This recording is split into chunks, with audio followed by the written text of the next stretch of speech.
Welcome to Food, Wine, and Whiskey, a podcast about having fun conversations on tasty dishes, vinos, and spirits from around the world. Rob is your host. He is an avid home chef, WSET Level 2 award in wine, and a whiskey drinker and collector.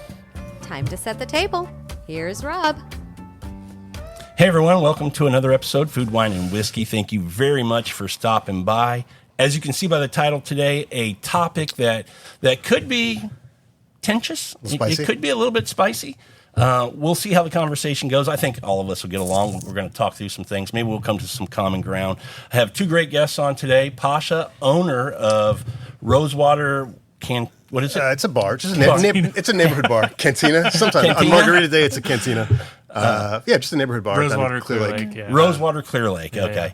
So a bar that has been around for a few while. Tell everybody about your bar here in Clear Lake. Sure. So we're down here in Houston, on the south side of Houston by the Johnson Space Center. I opened it about 8 years ago with a partner, my partner Dee Dee. I've worked for NASA for about 20 years. I have always had a love for hospitality, for bars, for spirits, for cocktails, for stuff like that. And eventually I decided to open a bar. And I've since come to appreciate an entire new aspect of the industry that, I didn't work in hospitality before I opened this bar. My first day bartending was actually behind the bar on day one here. So it's informed a lot of my opinions now. So you're saying you might let us know some things that may have changed on this topic. Your opinion may have changed. I mean, the thing for me fundamentally, and I know the topic is about tipping, but I think tipping is just sort of superficial to the discussion a little bit. And that the reason I got into bartending and opening a bar is that I love bars themselves. I love bartenders. I had experiences with some bartenders, old veteran bartenders in New Orleans, for example, in my 20s that changed my life. Some of my best human experiences were interacting with bartending professionals. And so I have a great affection for people in this industry. And that was before I opened the bar. Now that I've actually worked as a bartender and that I have employees that I care for very much, and I know what it's like to be an employee, to be a worker in this industry, I have a double appreciation for the amount of work that goes in what I think they need to have a decent quality of life, and then upticks of tipping in America comes into that. Absolutely. Kristopher Hart back on the show. Yeah, thanks for having me back on the show. I think last time we were going through Elijah Craig. That's right. Differences between batches, but and that was, I believe, quite the spirited conversation. But this one hopefully will be more spirited because I think that there's plenty to talk about. But a little background about myself besides being in HBS is I grew up in this industry. My mom owned bars. I spent my entire youth and the early years of being an adult in the being a waiter. I'm very familiar with it, and I just to be clear, just so we're all on the same page, I'm a big believer in tipping. I think tipping is important.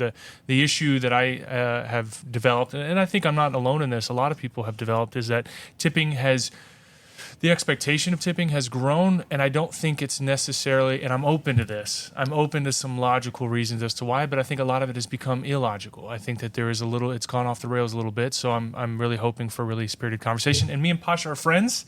Let's hope we stay friends throughout this conversation. Yeah. But I am hoping to have a good one. Yeah. And I'll echo what you just said about, I'm pro tipping. And I am somebody that will reward somebody who makes my experience better. And a lot of times I look at waiters and waitresses as they're part of a nice dinner. They're part of that experience of enjoying that night. When they make our night better, my wife and I want to reward them for that and say thank you for making our night special. So I'm big time pro tipping. And so the thing is also, one, with respect to what Chris said, the idea that tipping has gone kind of off the rails, we'll probably need to get more specific about that because I'm not quite sure. I know there are people that complain, I see it all the time, about going to a coffee shop or a kiosk at an airport and being asked to tip when you're buying are we swearing on this podcast? Yeah, you can swear. Right. So I swear a lot. So it's a bagel.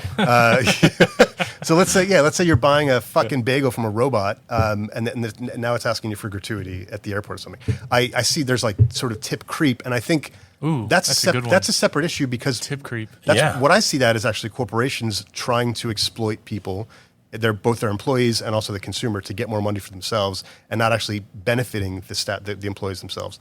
And then there's the other issue, which is just the restaurant and bar industry, which has historically been a tip-focused industry in this country, and the sort of baseline expectation of tipping having increased.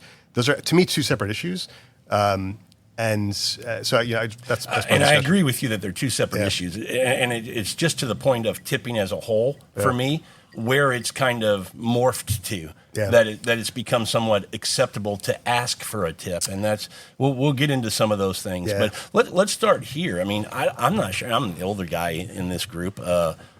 39, 40. Just hit 40. Yeah. Big Okay. 40. I look a little older than what I am. You get that a lot too. Yeah. I do. I have in my mind what the definition of a tip is and when a tip is supposed to be given or should be given. And then, what's the criteria? What is that definition? So my definition would be when, let's just stay in the restaurant world. When you go to a dinner, when you order food, the cost of that food is getting it from the kitchen to your table and the cost of that food.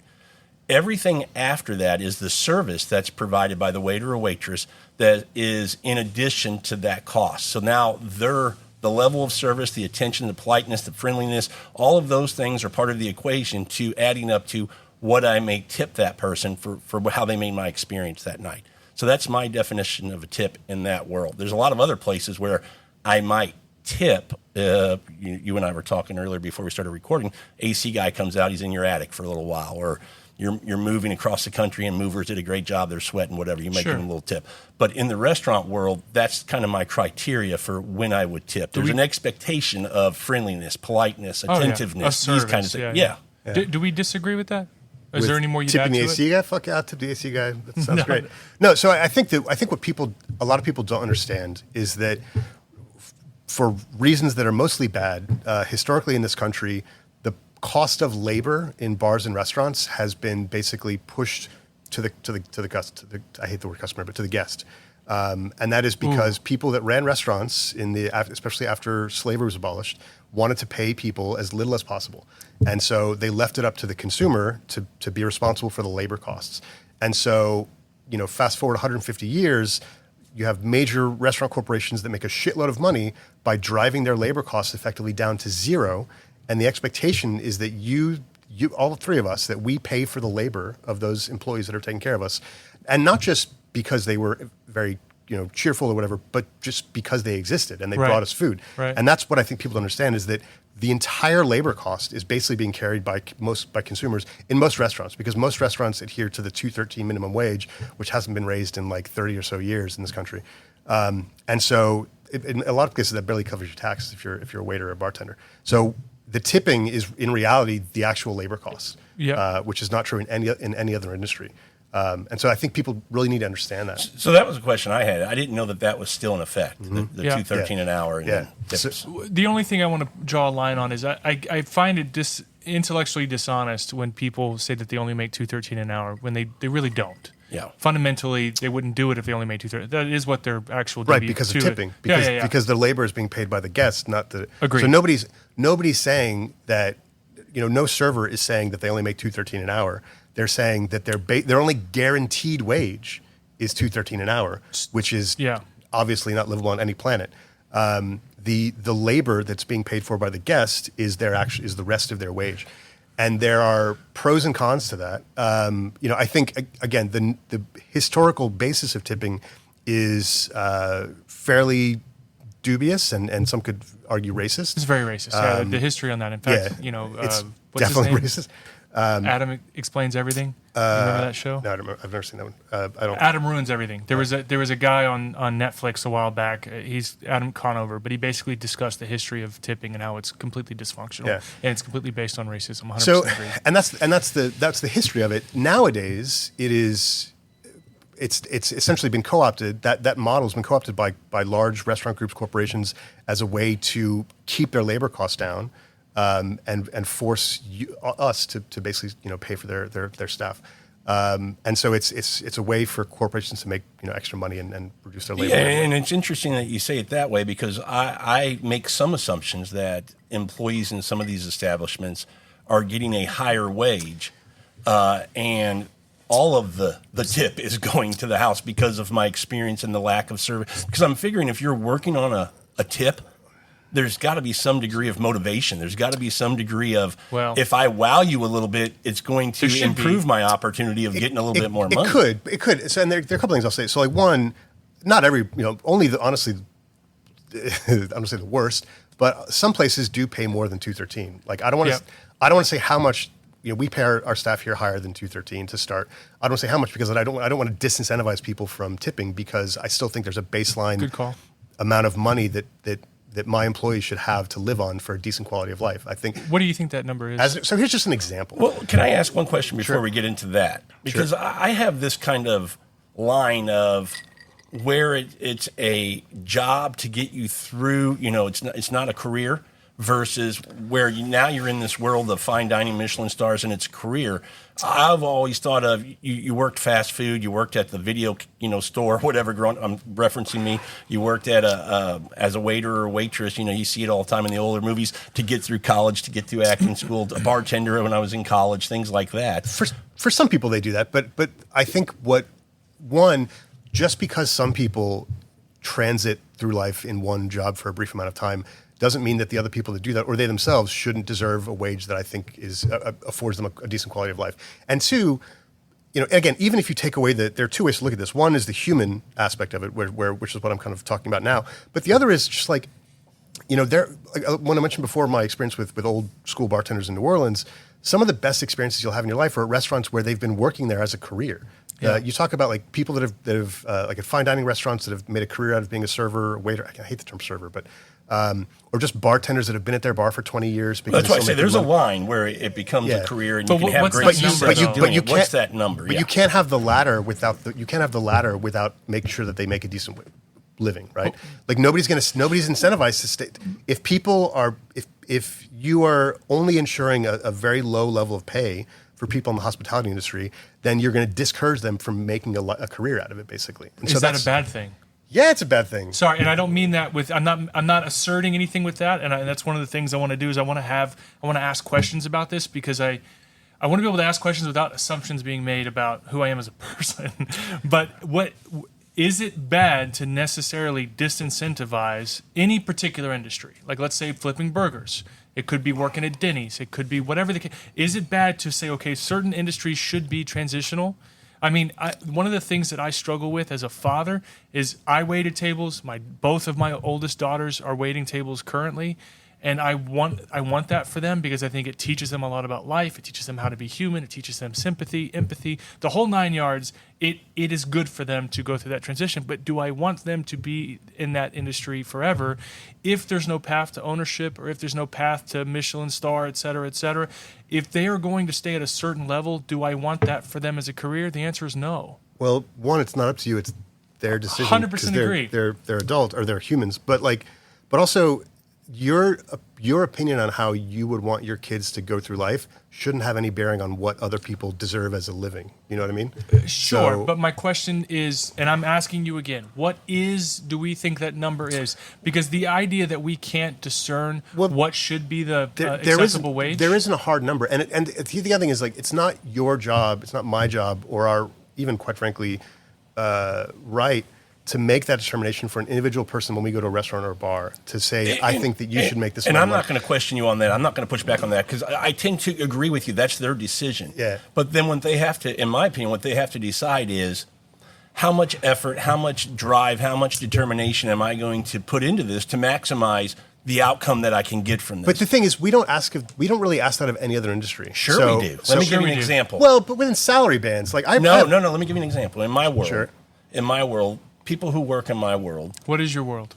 We provide commercial solutions to clients in Class A, Class B, Class C buildings. So when a GC builds out a space, we come in and make it a home, from the structured cabling to the AV to the door access to space planning, furniture, all that kind of stuff. If you're gonna work in our industry, it's very common that you're on a draw, which you get in advance and you pay back. And then everything that you earn is your commission. We know a lot of a lot of people who are on commission-based income. And that's, by the way, that's normal of everybody. Every industry has a determination of what's an acceptable wage based on what it takes to, doctors, education, lawyers, nurses. everything. And my issue, just a little point of clarification, when I say I don't want that for my daughters, I want them to have what they want. Absolutely. But I do know that typically in this particular industry that there is a lot of not hardness, a lot of what's the word I'm looking for? It's difficult. It's exhausting. It's difficult. It's exhausting. It's physically demanding. And they're two very pretty girls. There's a lot of pervy guys Sure. working. That's an issue. Sure, definitely true. And I'll throw out it's somewhat unappreciated. And that's part of this conversation. Hence the conversation. Yeah.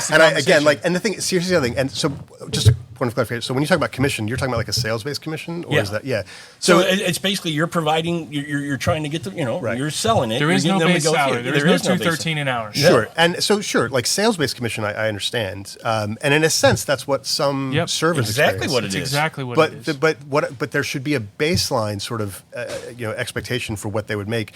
And the challenge, but the challenge for that is performance. But here's performance. It's demeanor. Can I tell you what the baseline is? In my opinion, the consumer. They come in with an expectation. Do you meet it? Do you slightly exceed it? Do you greatly exceed it? And based on that, it's just like when you have somebody come out that's going to paint your house. And they're going to give you this whole spiel on what they're going to do and what they're going to charge. And you might not go with the least expensive, but you're going to go with the guy who you think is going to do the best job for what you think is still a fair price. Sure, but the difference is, I think, in this industry is that a lot of consumers, and the vast majority, I would say, are decent, generous people. I mean, my experience that like our average grat here is 25%. People are very kind and generous on average. Some people are shitty, and that's we'll find. It comes out in the wash.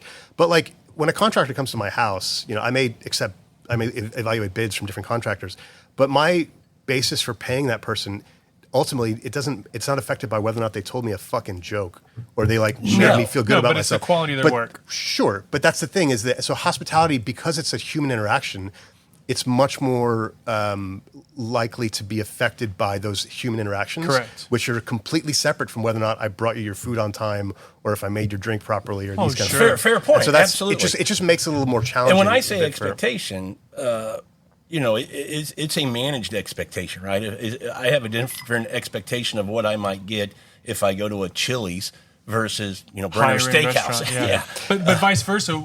If you bring my food on time, but you've got a grimace on your and you're rude, borderline rude, when there's a misunderstanding or disconnect, but I don't get to pay my doctor less because he's an asshole. You know what I mean? No, but you change your doctor and you don't go back. Sure, but you don't go to that restaurant again, right? If the restaurant's but we don't want that to happen to the restaurant because of a server. Yeah. Sure, but if that happens, for example, so like I feel like Chris wants to say something. It's very passionate conversation, but I just want to point of clarification on the doctor example. The expectation with a doctor is based on literally, don't give me something I'm allergic to. The expectations for a doctor is don't give me medicine I'm allergic to, don't misdiagnose me, don't leave a scalpel in my gut, or whatever the case might be. You want a little bedside manner. Yes, but it's not going to affect. Tom Segura's got a whole bit about his doctor who's a total dick. I've gone to older curmudgeon-y doctors, and I'm fine with that. But I get your comparison, but the expectation with wait staff is that they're at least hospitable. That's literally in the name, hospitality industry. But how do you? Sure, there's. And I'll give an example of the reverse of that. But that's also why I think they deserve more money, because you expect that. Because you expect them to What's more money though? What's more money? Great question. Because it used to be 15%, and now what's the? Well, I don't know, man. My fucking business insurance has doubled, so shit just costs more money now. So it's. But the whole concept of percentages offsets price rising goes costs. Up. That's right. So if the old and this is where I get into the hedonistic treadmill conversation, which I think was on the thing that wasn't recorded, but I think we're stuck in a hedonistic treadmill situation in which something that is a reward for good behavior or good performance would be better. I think that's a statement that is offensive when you're talking about a professional. Like I understand what you're saying. Which statement? Good behavior. Good behavior. Yeah, I mean good performance. Yeah. Okay. Sorry. What would be better?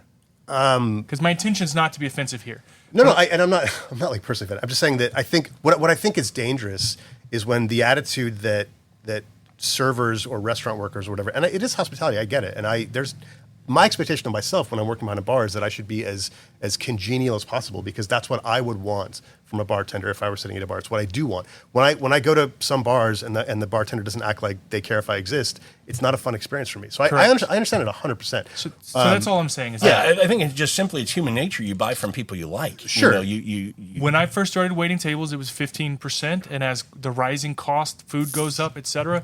And I looked it up. The actual rate of increase of the average amount of money a wait staff make, or servers, whatever bartenders, has compounded, right? So 60% of food costs have gone up over the last 15 years, and give or take. And yet the average salary that waiters, waitresses in a higher-end establishment, someplace like Rosewater, I'm not talking about your Papados, etc. Although that I think you could argue is probably they charge more than us. Yeah. But the average salary on is $70,000. Yeah. And when I talk to someone about the minimum, there's been this discussion over, hey, we're not going to do tipping anymore. We're just going to pay you a minimum hourly wage of $35 an hour, which, by the way, is about what nurses make when they first become nurses. First 1 to 3 years is about $35 to $40 an hour. So in a lot of cases, they're making more than nurses or first responders or teachers.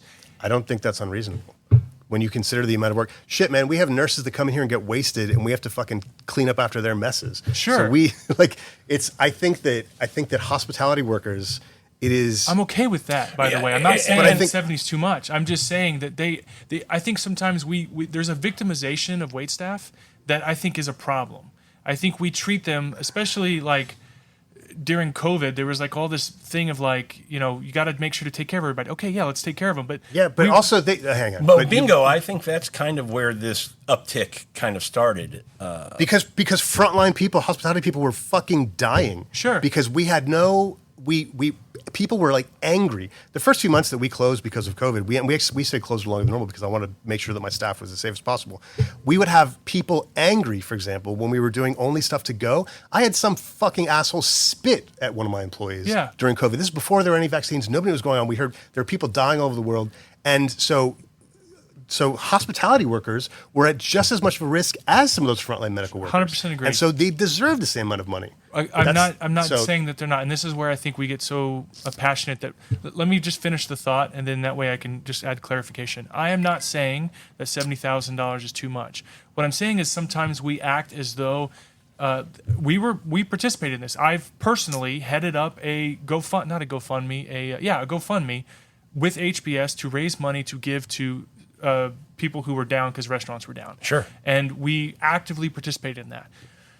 But we weren't doing it for teachers or anyone or nurses, or we weren't doing it for anyone else, and we caught flack for that. And I'm like, okay, I understand we can't take care of everybody, but there is this active kind of, they deserve 25%, they deserve 30% minimum. There's like this active victimization of the waitstaffing industry. I think it's weird to say it's a victimization. I think the only time anybody might treat them like they're the underdog is what I. Well, they are in a sense, and also like it's very it's because this conversation where people tend to question whether or not they should make a certain amount of money. No.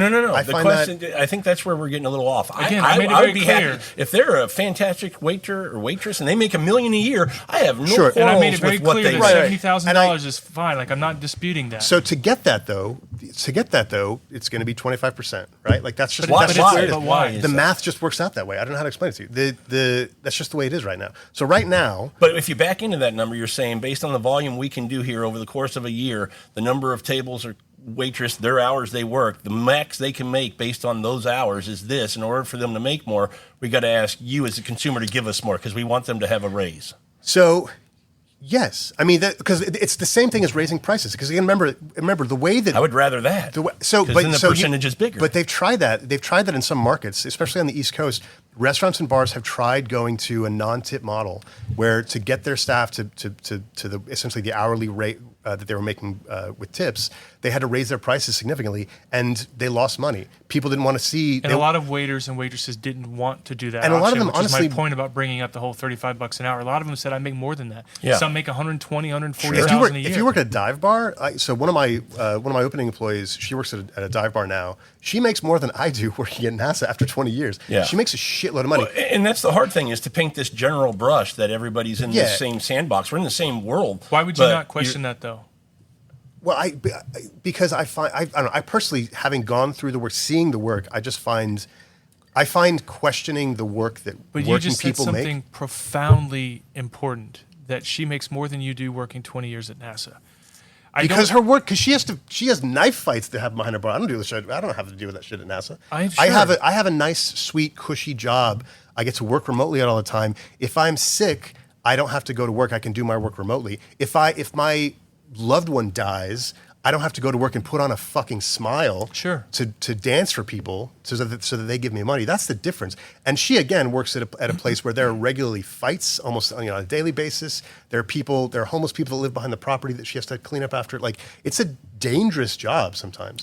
And so I don't care that she works. Let me rephrase because I wouldn't do it. You know what I mean? Let me rephrase my question. Do you think that it's okay for maybe a specific person or anyone, maybe the feeling isn't it to three Joe Schmoes, do you think it's okay to determine what is a reasonable annual salary for that position and then to make the tipping standard according to that? Sorry, ask the question again? It's a tough question. So what I'm saying is our current environment is this. Our current environment is 25%. And I know people working in this industry making over $100,000 a year. You just said you knew someone. That's not super common though. That's really in like very, very high end restaurants, for example. And there's plenty of higher. Your average. I just want to make it clear. Sure. Your average bartender is not making $100,000 a year. What do you think the average bartender's making? And I'm not talking about the dive bars. I mean the higher end restaurants, the people that At higher end restaurants, you can certainly make over $100,000 a year. What about at the What's the medium? What's the medium? I would say probably somewhere between 40 and 70, depending on where you go. So I looked it up before this. It is around $70,000 a year is the average. Depending on where you are. But I think that is here's another example. Entry level scientists and engineers that go work at NASA, their starting pay is probably in the $50,000 to $60,000 range.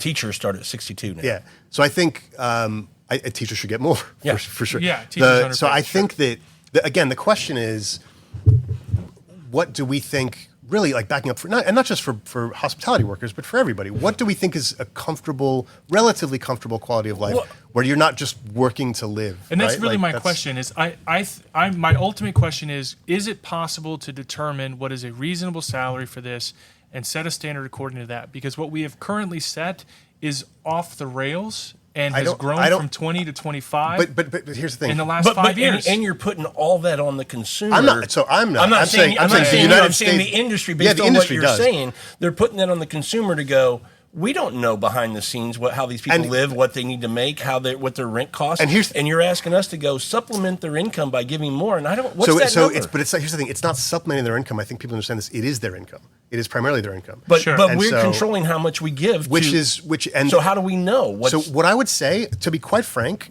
generally a couple of things I would recommend.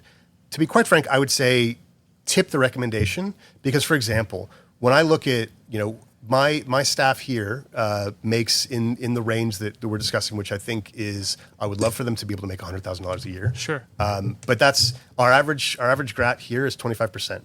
Yeah. We pay them a slightly higher base pay, substantially higher than the minimum, and they on average make in the range that we've discussed. Do you provide health insurance? We do provide health insurance, which is also expensive. Sure. And most bars don't do that. And you're a small company. So and we're a small business. We are not very profitable, quite frankly. And the other thing I would say is that a lot of the large corporate restaurant chains that have very, very wealthy executives, they're asking you to pay their employees' wages basically, and they're still somehow getting rich. And so I would maybe question that. And I would say I would maybe prioritize and vote with your wallet, if you will. I would focus on smaller restaurants and bars. Where more than what is going to the staff, for example. I can't tell you the last time I ate or drank at a chain place. Yeah, and in some cases, and actually here's another example. In some cases, though, some of those small bars fuck over their employees and they'll steal their tips. That's part of our conversation. Yeah, coming and up, the thing is, you never really know. And if I might jump ahead, forgive me for interrupting, but the one way to see is how long those employees stay. Yeah. And so, like at this place, our average employee tenure is 4+ years. Yeah. And it's whatever. I'm not going to toot my horn. And it sounds like last few minutes of this conversation, we're kind of arguing the point of tipping. We said early on, we're pro tipping. We're not trying to argue whether a tip should be given or not. I'm pro tipping, and I'm also pro that they should be able to have a good livable wage and make as much as they can make. Yep. I'm fine with that as well. My concern is this is the one industry that we are not even allowed to question without it pissing people off. And anytime you question somebody's wage, they're likely, especially because you have a direct ability to affect it. So, like, let me say it this way: but it's like I'm only questioning it. I have no problem. Look, I typically, if you do a good job, you're probably getting 25% from me, regardless. Name another industry that's untouchable in this conversation.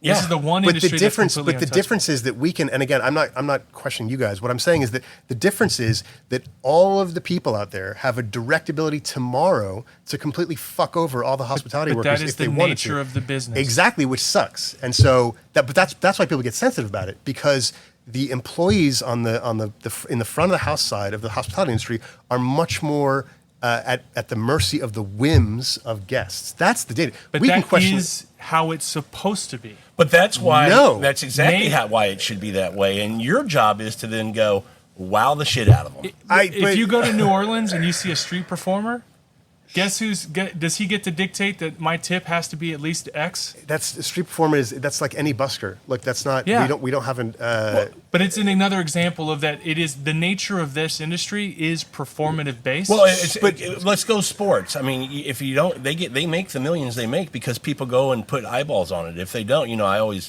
this is somewhat controversial. Yeah. WNBA versus NBA. There's a reason they want that equal. It's not the same. One generates billions. One generates millions. One generates a loss. Yeah. No, I understand that it is kind of a dysfunctional nature of the industry, but that is a core aspect of the industry. And this is the one industry in which the expectation has been pushed by the person who has the biggest interest in whether or not it goes up. So you've got an industry. I'm sorry, wait, are you suggesting that restaurant employees have some sort of power to dictate these conversations? Because they don't. They're at the whims of the entire world. That's the problem. Again, that's why I get upset about this, is because, and again, I know you guys are both decent people. What I'm saying is that what concerns we're better than decent. No. Yeah. What I'm saying is like that victimization it's thing not I'm talking about. Victimization to here. Let me say it this way. Let me start by saying we were talking about, if you have a shitty waitress, you don't give them as much. There's times I've been in a restaurant where, the waitress is assigned to our table and you're waiting for water and you're looking around and this poor girl has gotten 6 tables and they're all parties of 6 and you can tell she is working her ass off. And when she comes over, she's still very polite. She's apologetic.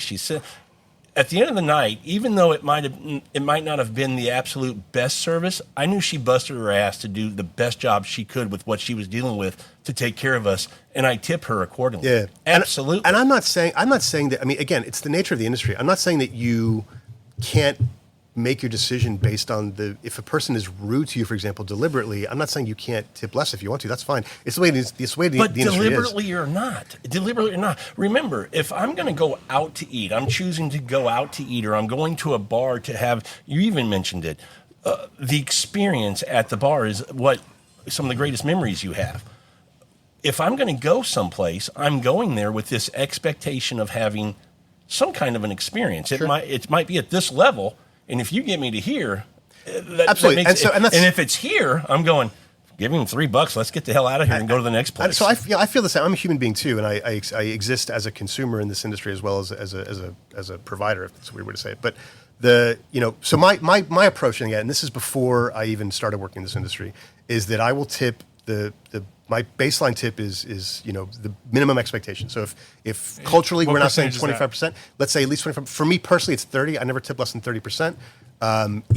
No matter the service. No matter the service, because I know that's how they make their living, and I probably won't go there again.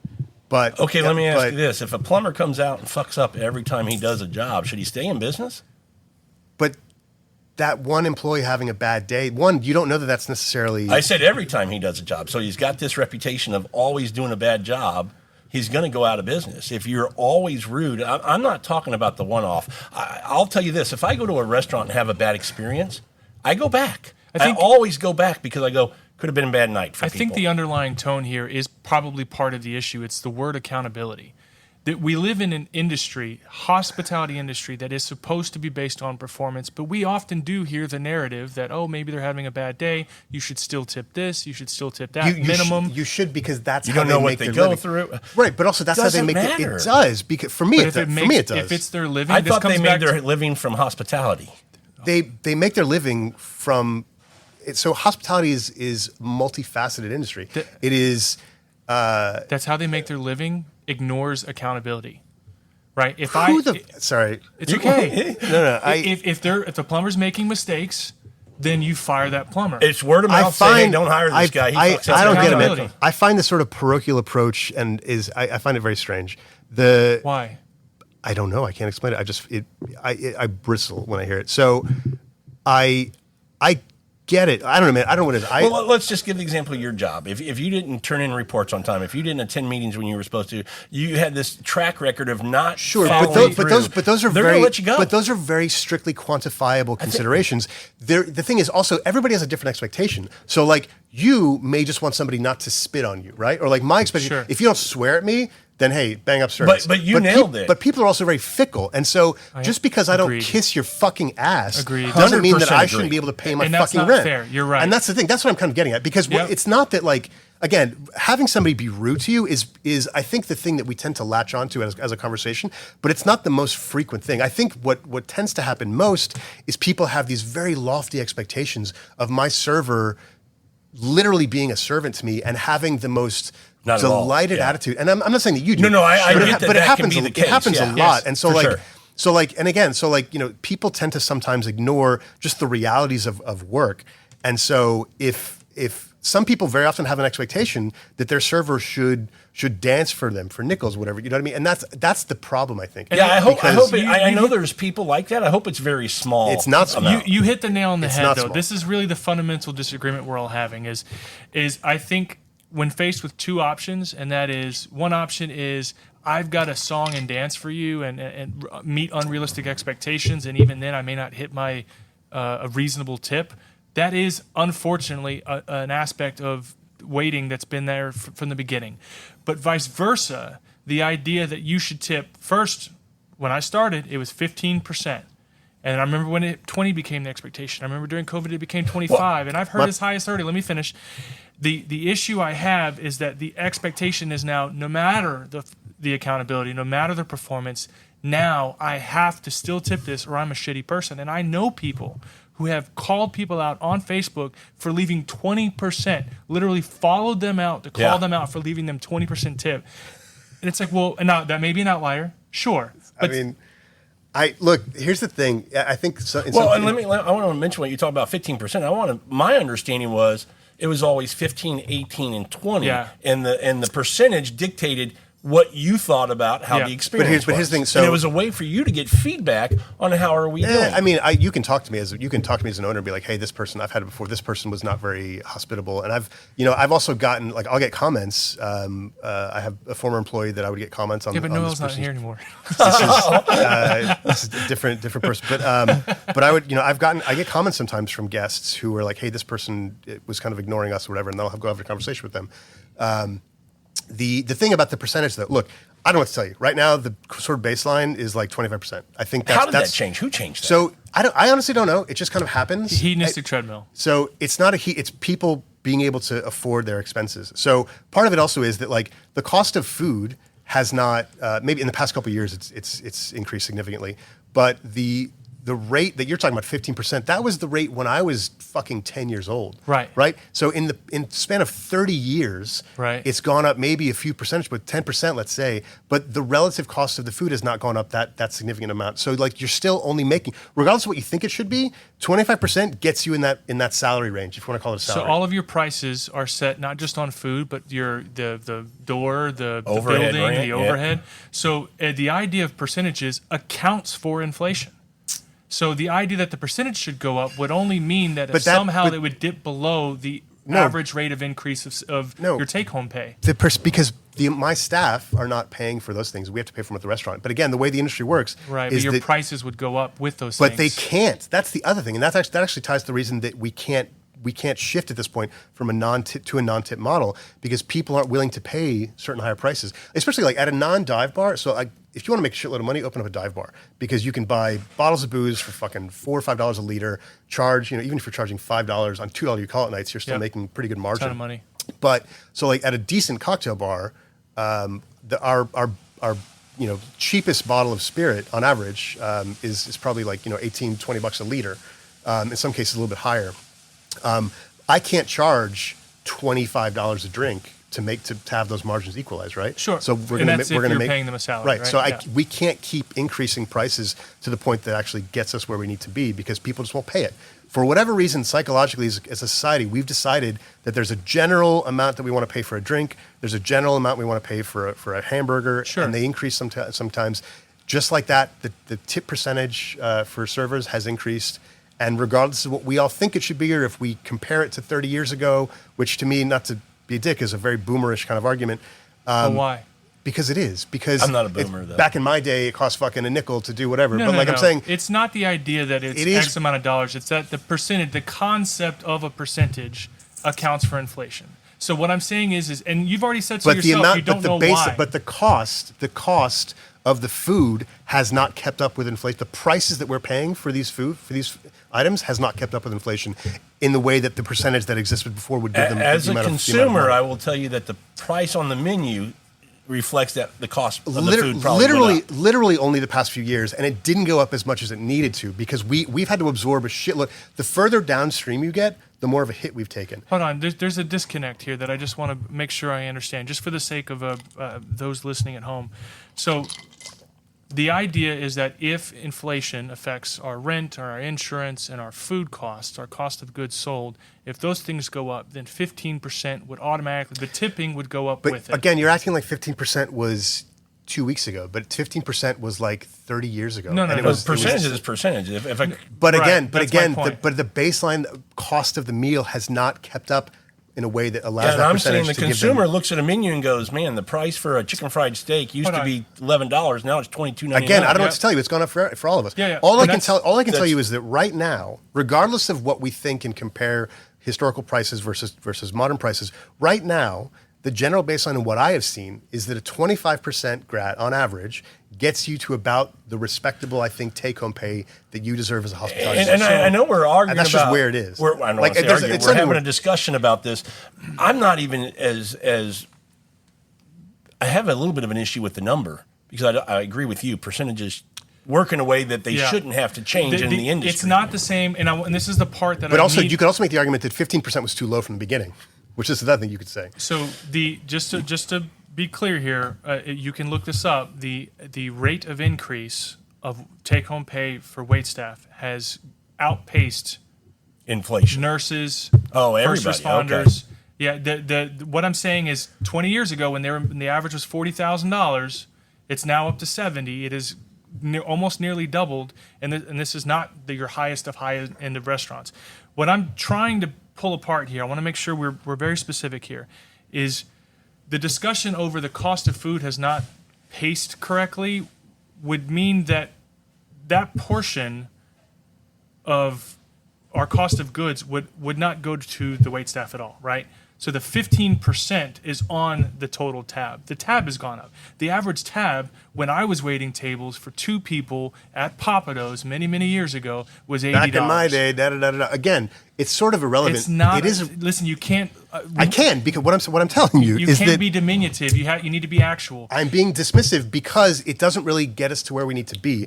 The point is that if right now if the average employee is making, for example, if we think that the average hospitality worker deserves to have a decent quality of life. I'm not saying they're living extravagantly. Deserves is where I struggle. Everybody deserves. I believe they don't deserve. I believe everybody deserves a quality of life. I believe that everybody deserves, if they work full time, deserve the opportunity to have a quality of life. Personally, this is my opinion. Yeah. My personal opinion is that if you work full time, you deserve a decent quality of life where you can actually enjoy your time off a little bit. But that would also mean that, and I'll come back to your dismissive nature in a second, but that would also mean that there are some jobs that are full time that in order to hit the same quality of life as waitstaff, they would have to, or the service industry, I'm trying to find the right terminology to make sure it doesn't come across wrong. would need to be $35-$40 an hour. Well, yes, I don't think that's sustainable. That's the thing. I don't think it's sustainable. Staying in this world of restaurants. Yeah. What do we do for busboys, barbacks, people it like sucks, that? man. They get paid less. How do they get paid? They get paid less. They get a higher. They get a much higher hour. I generally use the guidelines. But they're not meeting the same quality of life as. They're not. How do we get? They're them not, there? and it sucks. And to do that, so we push to pay them as much as possible, and it's substantially higher than what the average back of the house staff makes. But it's not as much, and I think that sucks. To be honest. But we're not doing anything about it. We do. Individually we can. We can choose to pay them higher. But I also think it comes down to. But we don't. Some of us do. Not all of us do. And so I would also ask what I find frustrating is, again, and it could be any industry. I find it frustrating that typically conversations, like, I don't know, man. Just like for me, the takeaway is just pay 25% on average. If you like the server, if they were really good to you, pay them a little bit more. I don't think that we should penalize people for even being rude. It happens to me so seldomly that I just don't think so. You can choose to. I'm not going to look. If you want to, that's fine. I don't. That's what I'm saying. That comes down to the accountability thing. But going back to the straw man argument, me saying that your cocktails should not be $13-$14 an hour because when I first started drinking that they were $5, that is the same as what you're saying. Me discussing the idea that the percentage has grown and the salaries have grown with it. There's no salary. Sorry, the take-home pay. The average take-home pay, I would say, has gone up. Annual earnings have. So just to be clear, I Look, need man, to make sure we finish. Let me finish. Because the issue at hand is when I start talking about how the 15% has grown to 20, you've already said that you don't know why it's gone up. It just has gone up. It's not the same as me saying back in my day I only paid 15. Because again, the issue is not about complaining of inflation. This is not a boomer argument about inflation. This is the expectation has grown, and with it there has been no explanation other than they deserve more, but no one's been willing to say where the line is. So where's the line? The line is wherever you decide to stop tipping. And again, it's the boomer argument is the boomerism to me is focusing on something that happened 30 years ago and just it doesn't reflect reality now. Because again, what I'll say before is that it's very possible that 15% 30 years ago was an underpayment. They were making too little. The other thing is that when I say that we don't know why, I'm saying that there isn't a collective group of restaurant people that are like, we need to raise it up. For real estate agents? No. 3% still. But housing prices have gone through the roof. So you're making the same argument. No, I'm not. What I'm saying. You're literally making the same argument that I'm making. We still buy houses though, and I'm not saying that we should. And the price of houses have went up. So 3% of. And so now, if you're a realtor, you're making more as a percentage of those housing sales. But what I'm saying is that has not been the same for restaurant workers. But it has been. But we're telling you as a consumer on the menu. The prices look on the menu. It looks like prices for I give the example of chicken fried steak 10 years ago. $11.99. Today, $22.99. I would ask you. It's double. I would ask you to scrutinize then what those restaurant owners are taking home. But I'm saying, consumer, we have the opportunity now to talk to you behind the scenes, and a lot of consumer. I'm glad they're getting to hear this in your perspective. They don't get this kind of information. We just see a price and go, man, this is. I remember when I used to pay $8 for this. Now I'm paying $16 for a burger at a place. And a tip at 20% on $8, $1.60 on $20 is $4. So it's grown with it. And for whatever reason, again, I would maintain that 15% was always too low. And I can't argue if that's your feeling. That is it's not a feeling. It's just like how much money are they taking home? Again, right? word choice usage. What I'm saying is, if you feel that way, that is something I cannot argue with. What I'm trying to figure out is, I feel like this thing has grown, and instead of having an intellectual discussion about why it's grown and if there's a limit, what we've done is we've demonized the conversation. Nobody's demonizing anybody. It has felt a little demonized. Look, if you're very sensitive, it's not. I can't. No. What I'm You've saying, been very dismissive, and now you're calling me sensitive. You just said that you felt demonized. Because you the have industry. We're not saying you're. Oh no, I'm talking about Pasha too. I love Pasha, but just the idea of having this conversation has bristled you sometimes. It upsets me because I see what these people go through. I see how, again, going back to, for example, COVID, I see how restaurant workers were on the front lines. They were the first to get fired. Can I say something that might be kind of mean? Sure. And I don't mean for it to be mean. It's called a bias.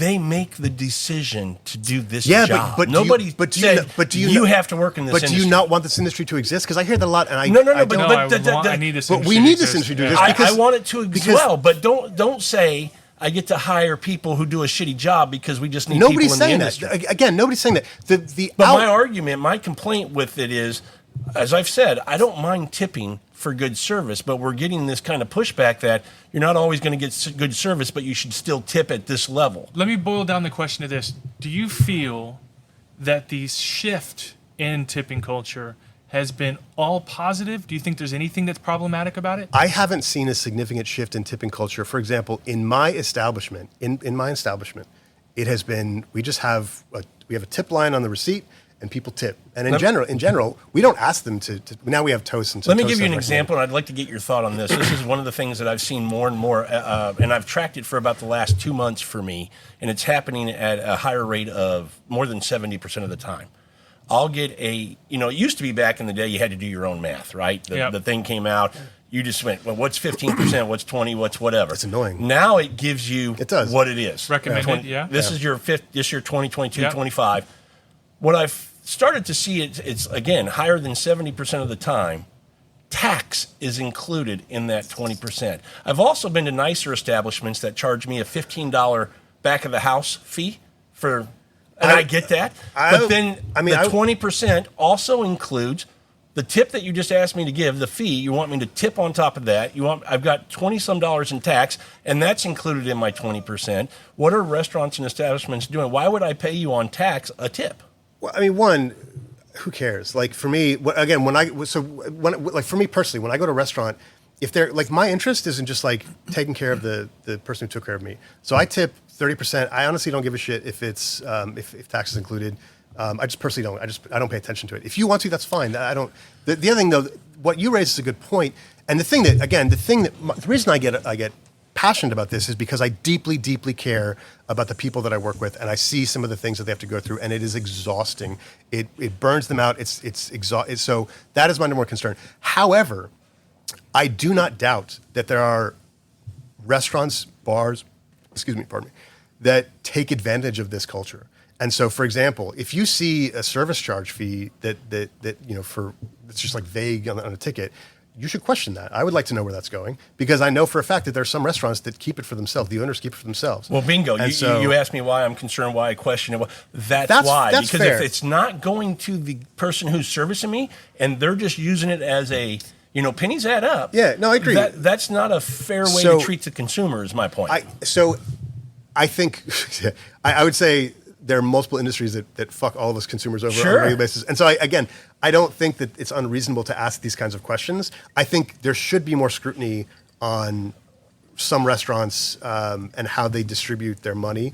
Again, I know I've heard lots of stories from industry friends where they work at a place where they keep their tips. They don't pay them out. Or like, for example, highly illegal. What I would like to ask is, why is someone like Tillman Fertitta as rich as he is? You know what I mean? Like, I would like people to kind of focus more a little bit on the top and figure out how people are getting so rich. But you can do both, to be clear. You can have the discussion about both. And my question to you is there a line? I just prefer to punch up is the thing. That's my thing. Like, I would rather... But it is. The implication is that this conversation is punching down as if they're less than. This goes back to the victimization that I'm talking about. But if you are scrutinizing and questioning the amount of money that we should pay people at the lower ends of the social ladder, if you will, less so than you are. I don't think of them that way. I have never once thought of you or any of your staff as the lower end of the social ladder. You can tell me that, and I believe you. And you've always been very, very kind to my staff. That I remember you. I think you will never catch me tipping shitty. I will always. I think be you're a good person. What I'm saying is that the nature of the conversations sometimes tend to, and I see this, and it's beyond this industry.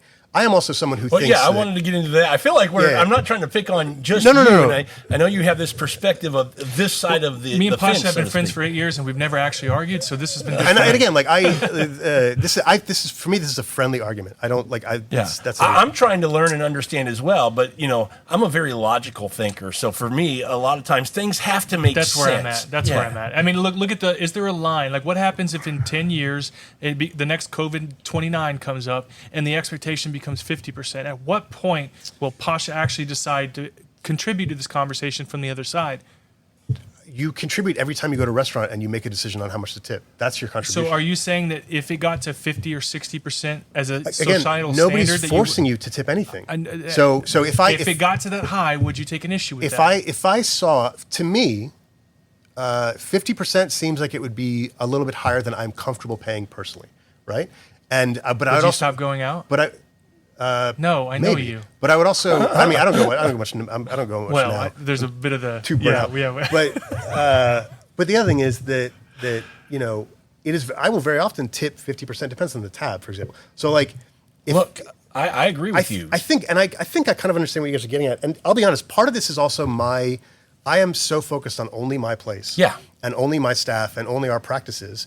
I rarely go out and anymore. I would have no doubt I would come into your place and probably, you say maybe your staff has a bad night, maybe, but I would bet more often than not I'm going to get great service. And in general, my staff kills it. And I would bet that's and again, true. like I'm sort of like a mother. Like I'm very protective of my staff. Yeah. And the reason I'm very emotionally invested in them, and so I care about this shit a lot for them specifically. Yeah. And so that's when I personally like Mama taking care of her cubs. And that's or whatever. where I feel the bristle is. It feels like an affront to people that I've come in here and known for years, and I enjoy them and I like them and I make sure I take care of them. But the problem I run into is anything. I like the term tip creep. Anything that there doesn't seem to be any rhyme or reason, and if you question it, you're vilified or ripped apart, or it's perceived as punching down, or it's perceived anything. I feel like it's just not. It's like the idea that I can't criticize a politician. If you should be able to criticize anyone who is devoutly left or devoutly right, but can't accept criticism without going off the rails. It's like, what are we doing? I mean, the entire nature of this. And again, so it really there are too many things going on. I think in the business world and the hospitality world as a subset of that I think the idea of like tip creep is very, like we were saying earlier. There's a difference between the rate, the generally expected and appreciated, I should say. Like everybody's very grateful when people tip. Also, it's not like what I need people to understand. At least in my experience with my staff, none of us are demanding things. It is the nature of the hospitality industry in this country that quite frankly, to function and to make sure that our staff makes a rate that I think and gives them a good, decent quality of life, there's a certain tip percentage that kind of goes with that. Yeah, but and that's roughly 25%. I know you're not demanding, but there's an expectation. Well, from the staff that if I wait on you, I'm expecting whatever that expectation is. But as a consumer, if you wait on me, I also have an expectation. So it's us and meeting. Again, sure. And again, and that's a fair point. The thing though is that they are expecting that money because they make, generally speaking, so little. They're not guaranteed an hourly wage more than much of anything, and so, or more than above zero, and so. And plenty of restaurants exploit that. You know what I mean? Like it's very common for people not to get paid much. Do you think this is going to affect the industry? I mean, we're already seeing some of these bigger chains have a lot of locations close. When you start talking about you, and Chris, you mentioned, years ago you might go out and you and your wife having dinner might be $70, $80. Now you go out and you want to have a couple cocktails or a bottle of wine, you're $250, $300 in. And if this percentage is going up, I mean, at some point people go, let's just cook at home. I mean, fair. I do that. I don't get rich off this bar at all, and so I cook at home a lot. I cook a pot of beans every Sunday. But the point is this is a great place to come hang out and have that experience that we talked about. We don't want this to go to way, so we don't want to get to a point where it continues. A big part of you not getting rich at this place is by choice. Like you have, because I don't want to exploit. Because you're going to call him out on that. Well, no, I just want to make sure that we understand that there's not the idea is not that. This is the only word that comes to mind that Pasha has a full-time job. He's more focused on taking care of his people and his place, which is a sign of your good humanness. Not that you're barely getting stupidity, by. if you will. But I mean, but not that you're getting by because there's this industry is hard to make money on. Well, no, there's plenty of people making money. But they do it. But they do it by exploiting cheap labor. That's the thing. Is that if and again, you can see it because I have staff that have been here for years, the majority of them, and it's part of it is that I'm chaotic sometimes and annoying, but I do my best generally to make sure that they, again, health insurance, that they are, aside from the GRAT, which is helpful, that they have a decent wage at least. When we first opened the bar, it was very slow, and I didn't want to advertise. I wanted it to be kind of a word-of-mouth neighborhood place. And so, there weren't many guests that came in the bar. And so I would have a minimum amount of money that I would pay my staff. It just came out of the bar. So nobody was going to leave this bar without making at least a couple $100s a night, because I just think that's to live. They need that, and so that's a choice that I make. What do you think about the idea that someone because I've seen this a lot more recently. Someone had posted, the guy that used to run Killins. I don't know if you remember, not Killins. Killins is your DD, right? I'm thinking of Cullins. Cullins is this nice hire in place that used to have all the great stuff that before Bourbon exploded. Chris, he posted something recently where basically a lot of restaurants and bars are doing now is they're purposely holding all the tips back and not letting them cash out every night. They're letting them get a paycheck every 2 weeks. So we do that. We pay on paychecks. So we calculate all the tips that come in, and then we pay. That's very common nowadays. And I know some staff don't like it. They like to cash them every night. The amount of money they make is the same regardless. It's safer that way because it's less cash for us to maintain on the property. It's more, again, I'm not trying to be here, call myself. I'm not trying to be paternalistic here and say it's better for you if you get a biweekly paycheck. I think it is better. I personally think it's better. I do it at my job. There's some couple people in aerospace that only get paid once a month, which is crazy. It was hard for me to transition out of the industry. The hardest thing when I first got out of waiting tables was that I didn't get paid every day.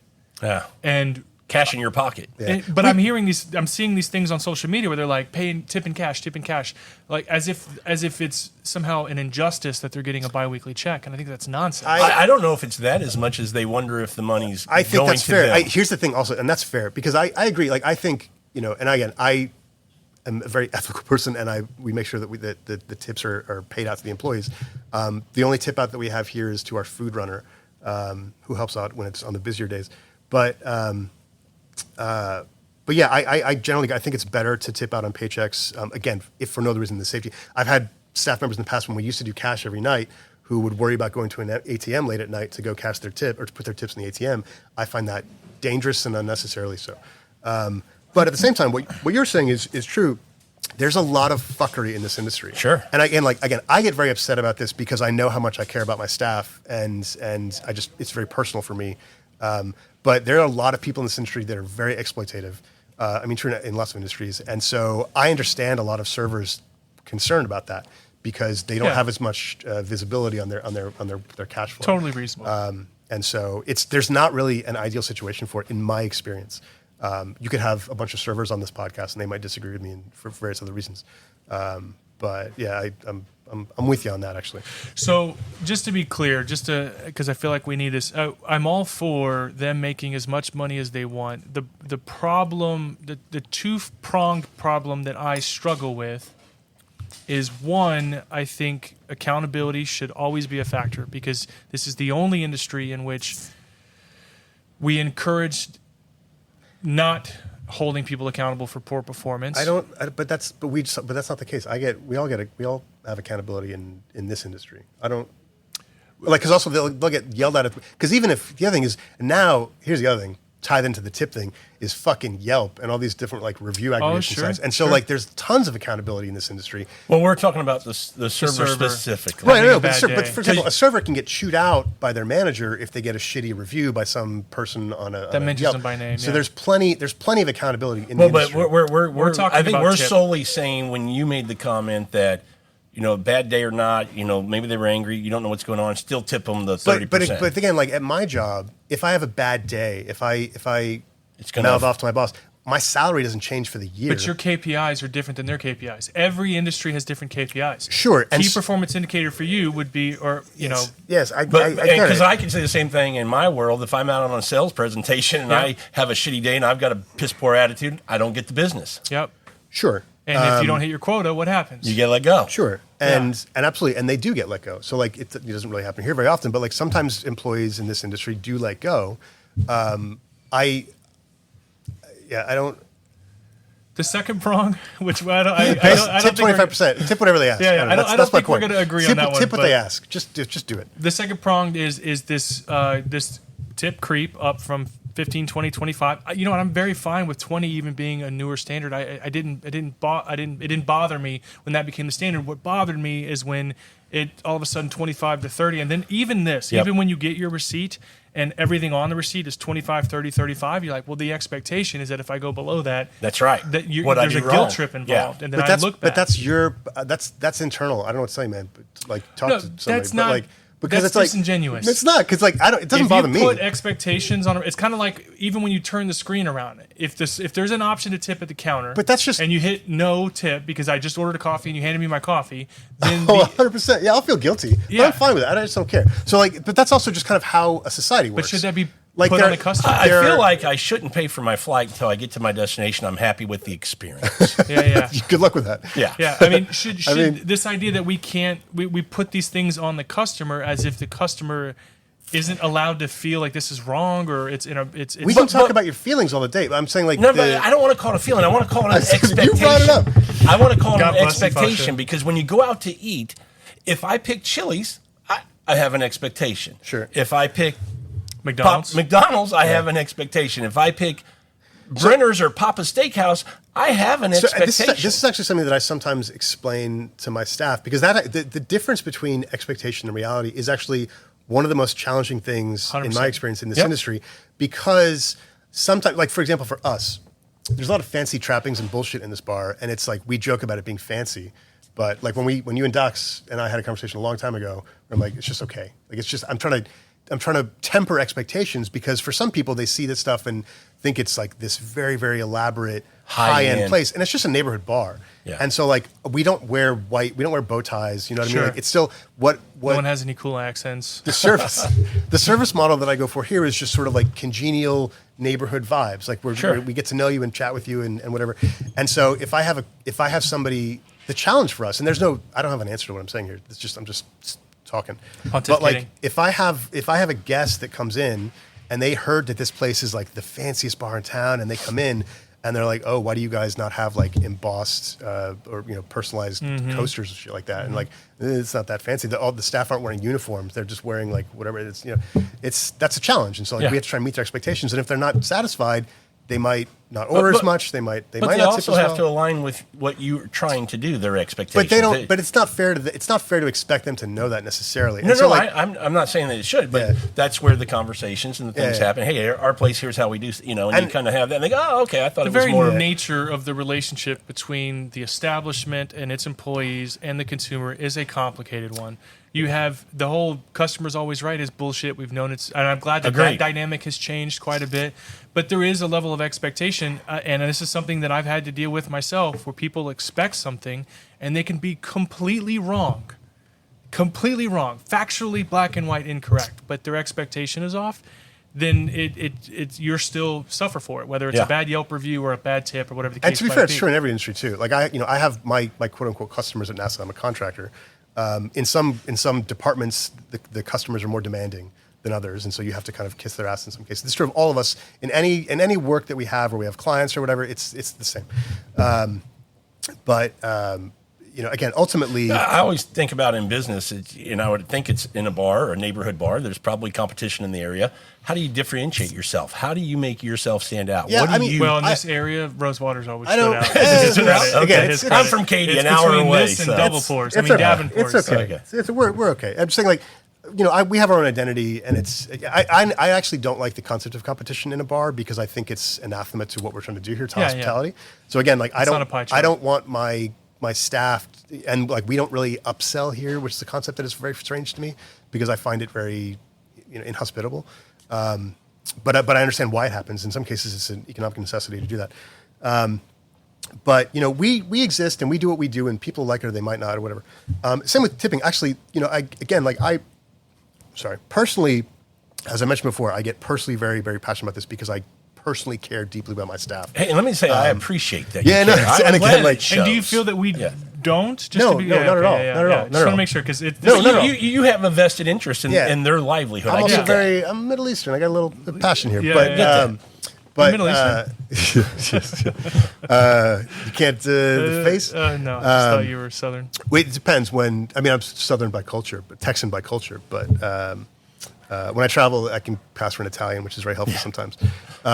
Anyways, no, but ultimately, my approach personally is that I will tip as much as I can just because I want to. It's my personal desire to, and I will never really scrutinize it. I might scrutinize a business if I think that they're not distributing the money appropriately or if they're keeping it or whatever. There's a big problem with restaurants too heavily subsidizing back of the house labor with some of the front of the house tips. In some cases, your tip might be going at a greater percentage to the back of the house because they're paying the back of the house shit, for example. That's not fair. There's not really a way to there's not any easy way to get any accountability on that. You really have to, honestly, the best way to determine if you're in a place where you can feel confident that your tip is actually making a difference is, I believe, seeing the longevity of the staff. If the staff is generally happy. Again, like if somebody is rude to you, I understand not wanting to tip that person. And in some cases also, some establishments have a pooled tip system. So we rotate our positions here. So like who your server on the floor today might be your actual bartender tomorrow. That's very unusual. A bit egalitarian. And not even rude necessarily, but, I mentioned being attentive and things. I can give you an example. It's probably been a month ago. My wife and I were out at a place having just some small bites and some drinks. And we were trying to order another drink. And we were sitting on an outside patio and open kind of garage door thing. There's the bar. Our waiter was talking to another waiter. They were looking at whatever, TikTok, whatever, for 10 minutes. I finally had to get up and go over and ask and go, hey, man, we'd like to order another drink. I'm going. Do we like tip pools? Your tip's going to. That's a great question. I think that's unfair. Yeah. So it depends. So again, we have a very egalitarian system here where we rotate positions, and that's fair. I'm of the opinion here at this establishment that everybody kind of pulls their own weight equally. One, again, like I said, the person behind the bar one day will be on the floor the next day, and we rotate like that. One, to make sure everybody is. It's a very peculiar thing that we do here. Because, in my opinion, at a bar, having table service means that interactive aspect of being a bartender is kind of the perimeter of that is pushed out to the tables. Sure. So you have a service well kind of doing drinks and not really talking to guests much, and then you have the guest interaction going on. I can tell you this but type. Is the pool the same? This type of environment, I can see a pool being okay in this type of environment, a bar type environment. I disagree. Really? Yeah. So, maybe I need more clarification here. But if all the money goes into a pool, then no one's incentivized to go the extra mile. I agree here's what I disagree with that in the bar environment. Okay. In the restaurant environment, I 100% agree with you because I think that Betty's not making more money for doing less of an effort than Julie's doing or whatever. Sure. As I look at your bar here and you got 20 bar stools that are sitting here, you don't have a bartender for every person sitting behind there. They're working as a team to make sure all of these clientele are taken care of. Yes. So as they're working together to make sure when he's down there mixing something, he sees that guy chugged his beer and wants another one, he's feeling it right away. They're working together, so they know that collectively they're going to all get a piece of that pie. Agreed. And I will also say that we also have a very tight team here, and there is inherent accountability within the team. That's also why we have oversight in management oversight. So if somebody's not pulling their weight, they get a talking to, and then if they don't pull their weight equally, then they don't work here. But what if it's not as black and white? Because there is a level of performance on a scale of 1 to 100. Let's just say 70%, just like in school, 70% is passing. Where you have someone that's operating at 95% and is the best damn employee that day, getting the bigger average tip for her is 35%. But she's not then incentivized because then it gets split up. So again, there is accountability within the team, and people that don't pull their weight, it comes out very quickly. But I also think of a bar environment as, if I'm at a restaurant, I've got this single wait person that's going to help me the entire time, and 2 hours, whatever that time is spent there, they're the only one taking care of me. So in that situation, that environment, I don't want to pull. Because to your point, if she's busting her ass and doing a great job, why is she sharing with anybody else? In this environment, it's not just one beer. It's not just one drink. Typically, you're having multiple, and I would think there's going to be some interaction with all the staff behind the bar at some point. Women tend to get higher tipped than men, so if you've got a man even going above and beyond, he's going to, by nature, make less than she would. But even if you also... And also, we're a bar. Really?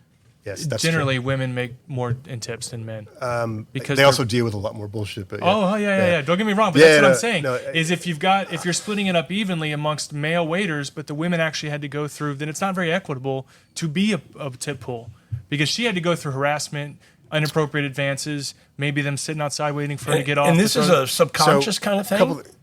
Oh, yeah. Okay, because I've never thought consciously about, I haven't seen that data, but it's possible. The one thing I'll say, though, is that, for example, if you're at a restaurant, you have a section, you have a waiter dedicated to your section, you're tipping that waiter or waitress directly, but they're still probably tipping out the bartender, for example. And so it's still kind of a pool in the sense that, that brings up a good some question. of the tips are being shared. And let's shift it from focusing just on your place to just tipping, or like we're talking about in other types of environments. Should you roll your bar tab if you're waiting for your table to your table? It depends. Or should you close out for that? It depends. So here it doesn't matter, and it makes it, quite frankly, easier for everybody. If it stays the same. But I would generally ask your server, ask your waiter, is it going to benefit you? Like, if, again, I can only speak for my establishment, but in other restaurants, there are waiters that are assigned to sections, and so anything that is tipped at their table, I believe, primarily goes to them, although businesses could be engaged in all kind of fuckery and taking their money. I don't know for that for sure. Yeah, managers getting some. But generally, I would ask the server. Like, because that's the other thing, is that, like, I've just always, had the.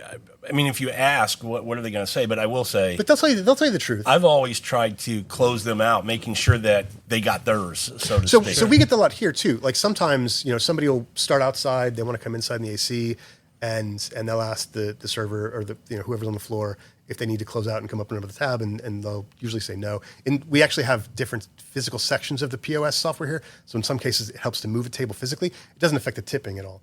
But ultimately, just ask the staff, and they'll tell you, basically. All right, everyone, we're going to stop it right there for part 1 of Tipping in America. We'll come back next week with part 2. By the way, if you have not liked and subscribed to the podcast, we'd ask you to do so. Leave us a review wherever you listen to the podcast. And you can follow me under any of the social media platforms under the same name, Food, Wine, and Whiskey.